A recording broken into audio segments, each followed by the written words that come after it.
Halo anak-anak, walaupun kita belajar di rumah, belajar secara online, tetap semangat ya. Semoga pandemi ini cepat berakhir.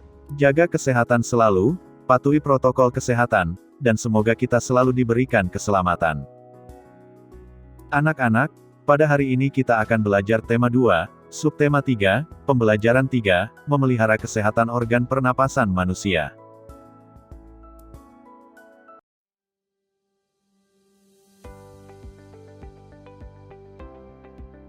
Masalah sampah menjadi masalah yang umum dihadapi masyarakat di kota atau daerah manapun. Berita berikut menyajikan upaya seorang pemimpin daerah untuk mengatasi sampah.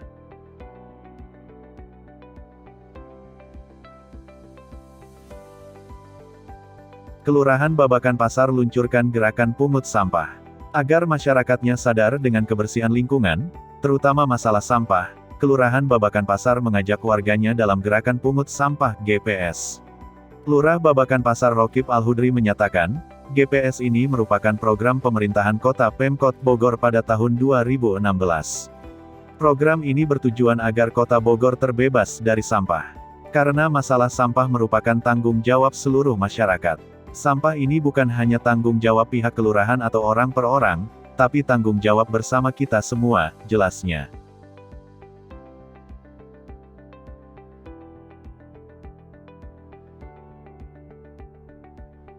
Rokib berharap kedepannya warga Babakan Pasar lebih peduli lagi dengan sampah yang selama ini selalu berserakan sehingga wilayah Babakan Pasar terbebas dari sampah.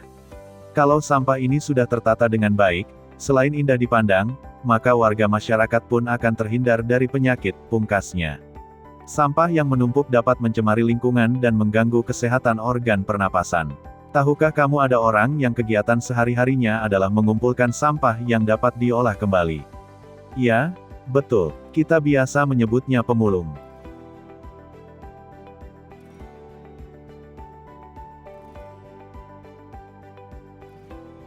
Para pemulung mengumpulkan botol-botol plastik, koran bekas, majalah bekas, dan benda-benda lain yang dapat diolah lagi.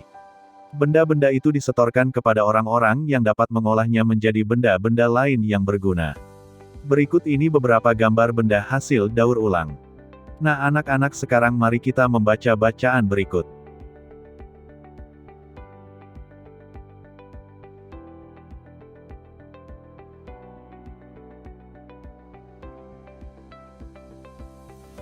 Menghargai kegiatan usaha ekonomi orang lain. Kegiatan ekonomi yang dilakukan setiap orang melibatkan orang lain. Keterlibatan orang lain dapat dilihat dari kegiatan produksi, distribusi, dan konsumsi. Pada kegiatan produksi, orang yang terlibat adalah tenaga kerja. Pemakaian tenaga kerja dimaksudkan untuk memperlancar kegiatan produksi. Tenaga kerja akan memperoleh balas jasa dari produsen berupa upah atau gaji dari produsen. Selanjutnya, barang hasil produksi akan disalurkan kepada konsumen atau masyarakat oleh distributor. Dari kegiatan penyaluran barang tersebut, distributor akan memperoleh keuntungan. Contoh distributor adalah agen, pedagang besar, dan pedagang eceran.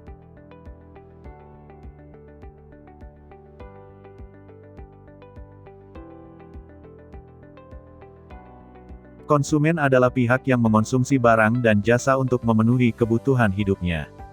Barang dan jasa diperoleh dari produsen secara langsung atau melalui perantara, distributor. Ketiga pelaku kegiatan ekonomi tersebut akan saling berhubungan membentuk arus diagram ekonomi. Coba temukan peran produsen, distributor, dan konsumen dalam perekonomian Indonesia. Selanjutnya, bahaslah bersama teman dan gurumu di kelas.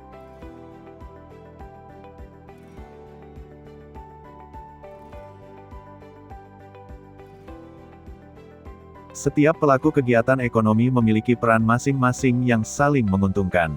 Menurut kodratnya, manusia berperan sebagai makhluk sosial dan makhluk ekonomi. Sebagai makhluk sosial, manusia akan berhubungan atau berinteraksi dengan manusia lain.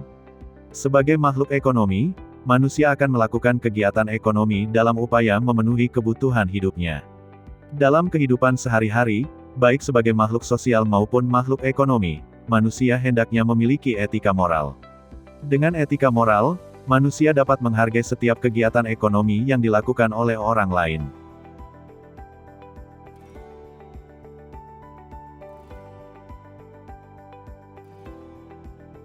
Amatilah pakaian yang kamu kenakan. Bagaimana berlangsungnya proses produksi pakaian? Proses menghasilkan pakaian membutuhkan waktu yang lama. Untuk membuat pakaian, produsen pakaian membutuhkan bahan baku berupa kain dan benang. Kain dapat diperoleh dari perusahaan pemintalan benang. Bahan baku benang berupa kapas yang dihasilkan dari perkebunan tanaman kapas.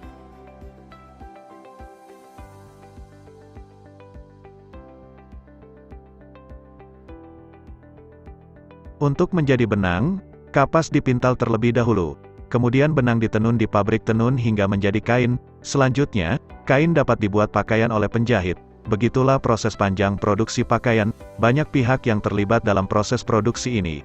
Ada petani tanaman kapas, pekerja pemintalan, penenun kain, penjahit, dan pengusaha garmen. Begitu panjangnya proses produksi ini, hendaknya kita perlu menghargai kegiatan usaha ekonomi orang lain.